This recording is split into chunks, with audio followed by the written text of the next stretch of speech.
శ్రీరస్తు శుభమస్తు సమస్త సన్మంగళాని భవంతు. శ్రీ లక్ష్మీ వెంకటేశ్వరాయ నమః.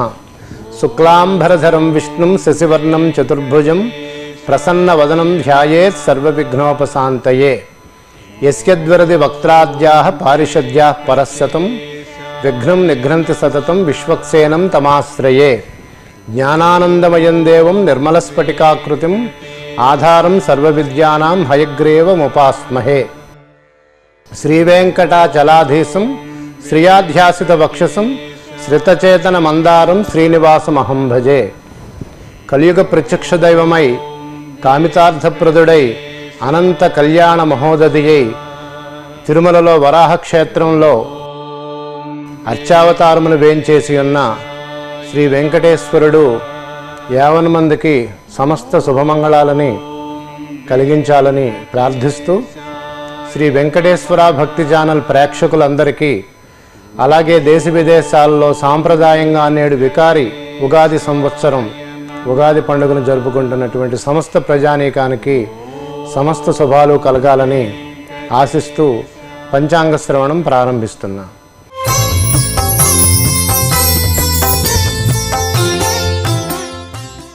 తిథివార నక్షత్ర యోగ కరణములు అనేటువంటి 5 ప్రధాన అంగముల యొక్క సమాకలనమే పంచాంగము. ప్రస్తుతం మనం శ్వేతవరాహ కల్పంలో వైవస్వత మన్వంతరంలో 27 మహాయుగాలు గడిచిన తర్వాత 28వ మహాయుగంలో మొట్టమొదటి 3 యుగాలు గడిచి ఆఖరిదైనటువంటి కలియుగంలో 5120 సంవత్సరాలు నేటికి పూర్తయ్యాయి. ఆ విధంగా ఈ కొత్త సంవత్సరం వికారినామ సంవత్సరం. ప్రభవాది 60 సంవత్సరాల్లో 33వ సంవత్సరమే వికారినామ సంవత్సరం. శ్రీ మహావిష్ణువుకి ఉండేటువంటి నామాలలో వికారి అనేది ఒక నామము. వికారి అంటే శ్రీ మహావిష్ణువు దుష్ట శిక్షణ చేసిన తర్వాత ఆ యొక్క ఉగ్రరూపం నుండి మళ్ళా యథాపూర్వ స్థితికి రావడానికి ఏ విధమైనటువంటి స్థితిని అనుభవించాడో దాన్ని మనం వికారి అని చెప్పి మనం చెప్పుకోవచ్చు. చాంద్రమానాబ్దం చేత వికారి నామ సంవత్సరం యొక్క ఫలితము ఏ విధంగా ఉందో మనం తెలుసుకుంటే, ఈ వికారి నామ సంవత్సరానికి అబ్దాధిపతి చంద్రుడు అవటం చేత మనకి ఆహార ధాన్యాల యొక్క ధరలు బాగా పెరుగుతాయని చెప్పి మనకు అర్థమవుతుంది. అలాగే చైత్ర వైశాఖ జ్యేష్ఠ మాసాల్లో ధాన్యాదులకి ధరలు బాగా పెరుగుతాయని, ఆషాఢ శ్రావణ భాద్రపద మాసాల్లో అధిక వర్షాలు కురుస్తాయని, ఆశ్వేజ మాసంలో అల్పవృష్టి ఉంటుందని, వాయు తీవ్రత మాత్రం ఉంటుందని చెప్పి మనకు తెలుస్తోంది. కార్తీక మార్గశిర మాసాల్లో ధాన్యాదులకి ధరలు మందగిస్తాయని, అలాగే పుష్యమాసంలో రోగపీడలు ఉంటాయని, మాఘ పాల్గొన మాసాల్లో తిరిగి ధాన్యాదులకి ధరలు పెరుగుతాయని చెప్పి మనకు తెలుస్తోంది. మన సంవత్సర ఫలిత సారాంశాన్ని కనుక మనం చూసినట్లయితే, ఈ సంవత్సరానికి రాజు శనైశ్చరుడయ్యాడు. అలాగే మంత్రి అర్ఘాధిపతి సేనాధిపతి రవి అయ్యాడు. పూర్వసస్యాధిపతి బుధుడయ్యున్నాడు. అపరసస్యాధిపతి చంద్రుడయ్యున్నాడు. నీరసాధిపతి బుధుడు, అలాగే రసాధిపతి శుక్రుడు, మేఘాధిపతి మళ్ళా శనైశ్చరుడయ్యాడు.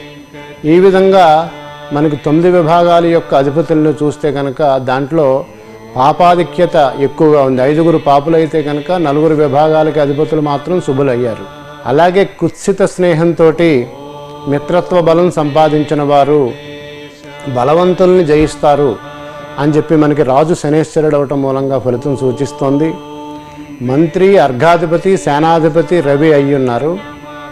రాజులకు పరస్పర యుద్ధం ఉంటుంది. మేఘాలు అధికమైనటువంటి వాయువులు కలిగి అల్పవృష్టిని ఇస్తాయి. ఎర్రటి ధాన్యాలు, ఎర్రటి భూములు, నల్లటి భూములు ఈ సంవత్సరం బాగుగా పండుతాయని చెప్పి మనకు తెలుస్తోంది. అలాగే పూర్వసస్యాధిపతి బుధుడయ్యాడు.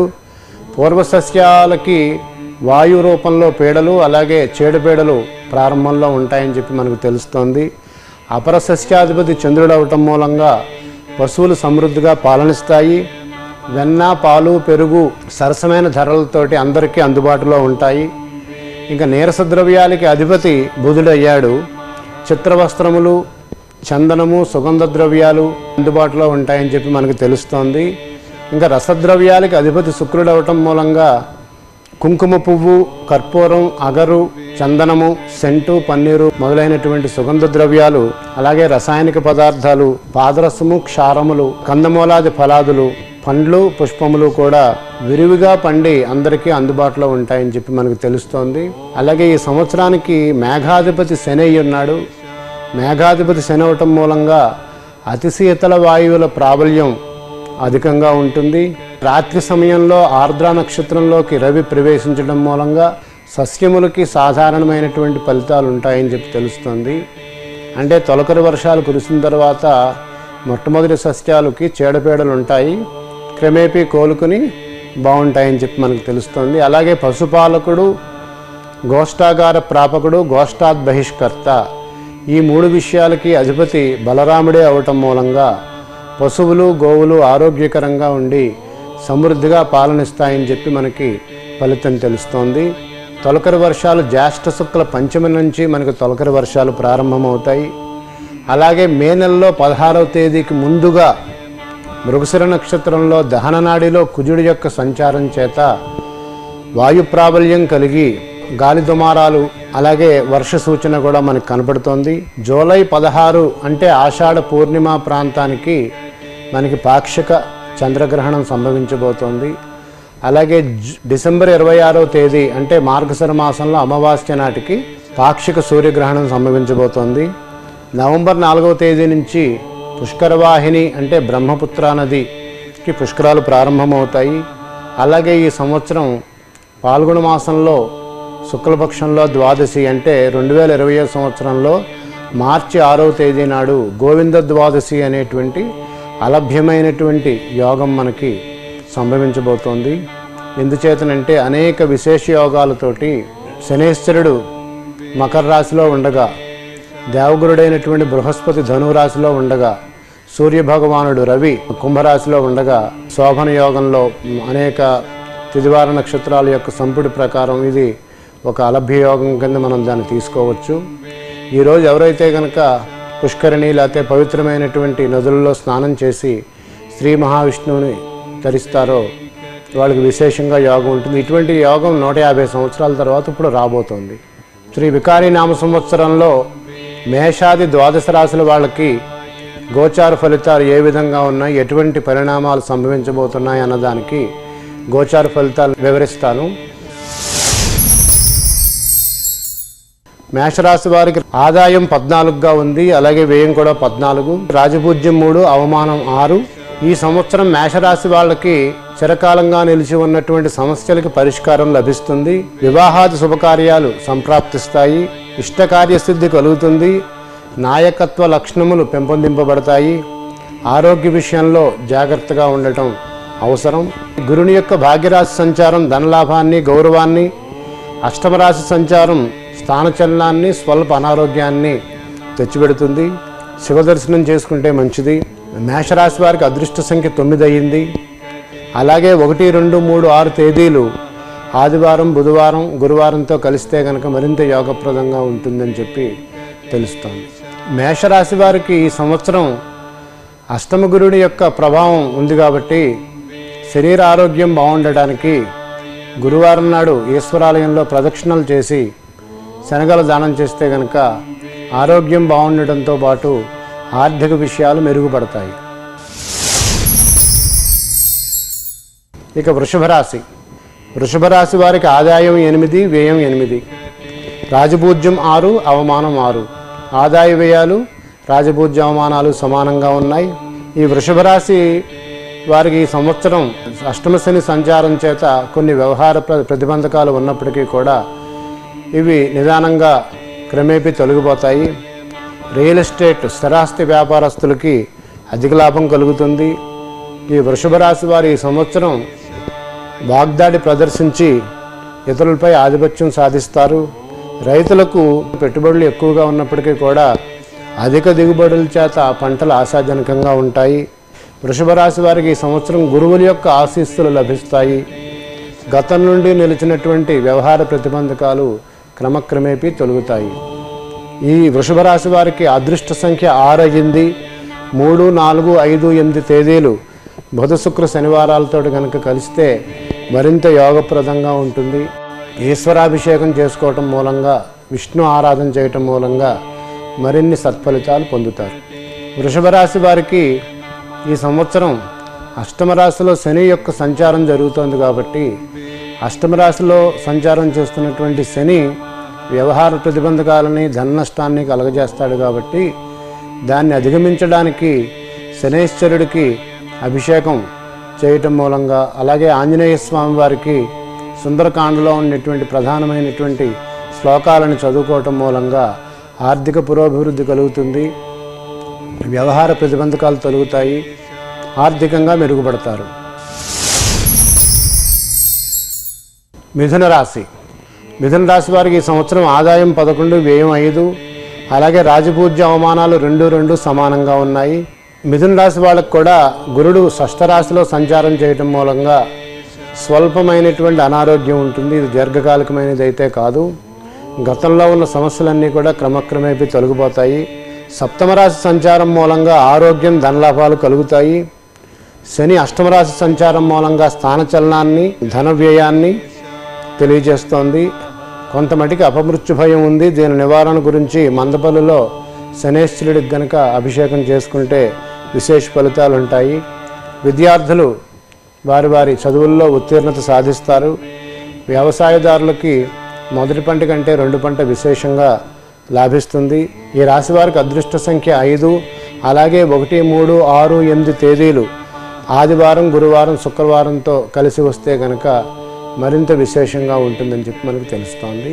మిథున రాశి వారికి కూడా కేంద్ర స్థానాలలో పాపగ్రహాలు సంచరిస్తున్నాయి కాబట్టి ఆర్థికంగా బాగుండడానికి, భార్య పిల్లల కుటుంబం శుభప్రదంగా ఉండడానికి శనేశ్వరుడికి అభిషేకం చేయించుకొని తెలలు దానం చేస్తే బాగుంటుంది. తర్వాతది కర్కాటక రాశి.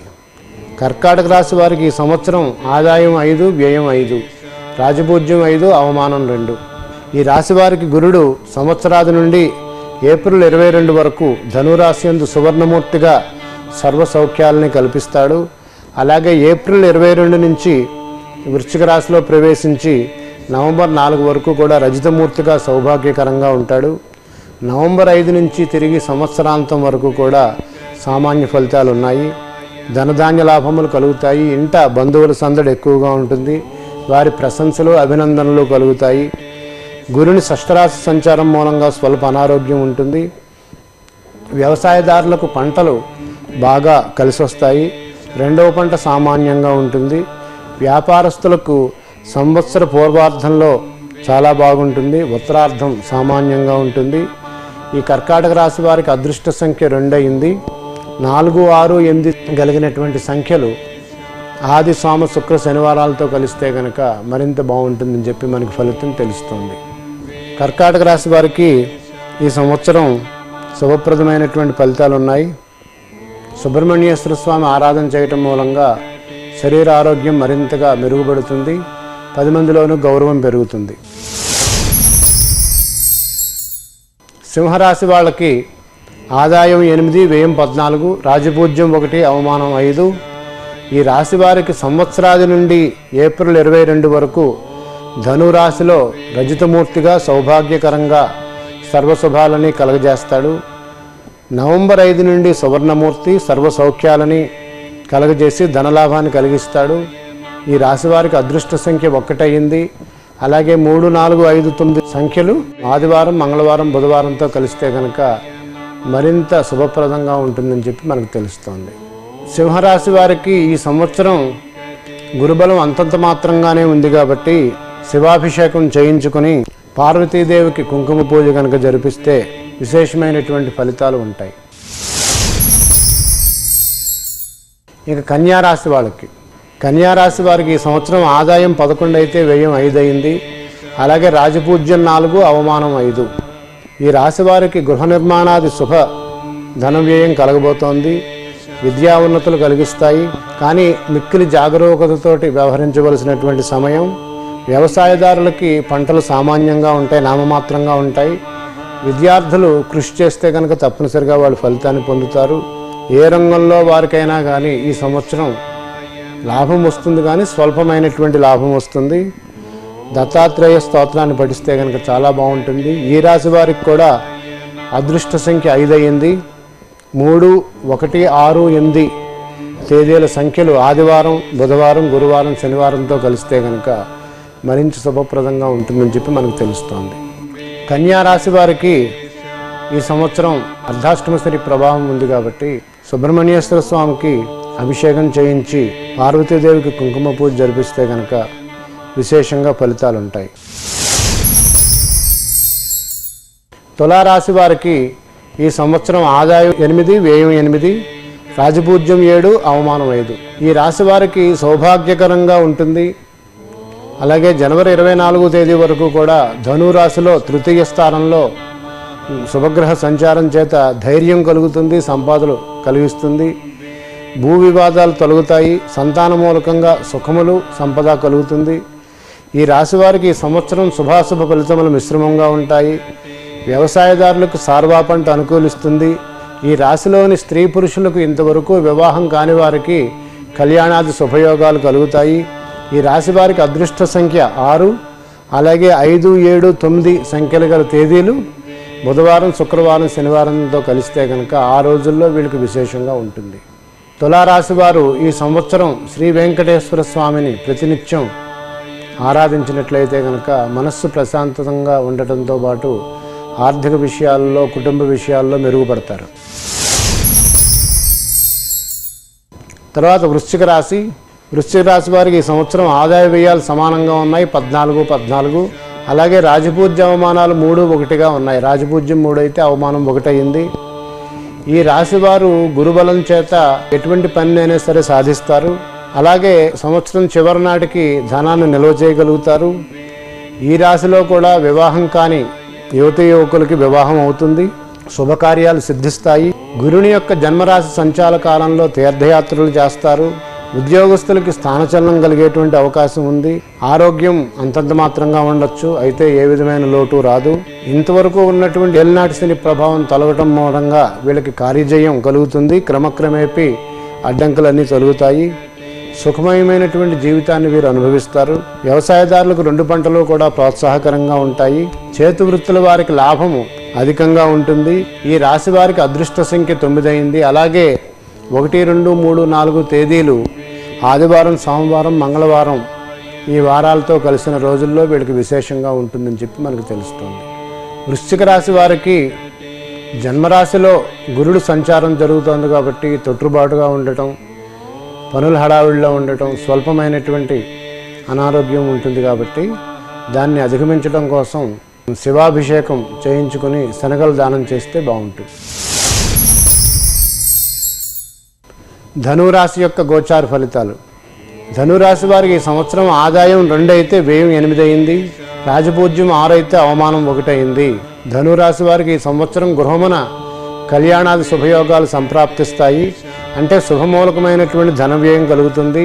శని యొక్క జన్మరాశి సంచారం మూలంగా స్థానచలనం, కొంత ధన నష్టం, కొంతమటికి అనారోగ్యం ఉన్నప్పటికీ కూడా క్రమక్రమేపీ ఇవి తొలుగుతాయి.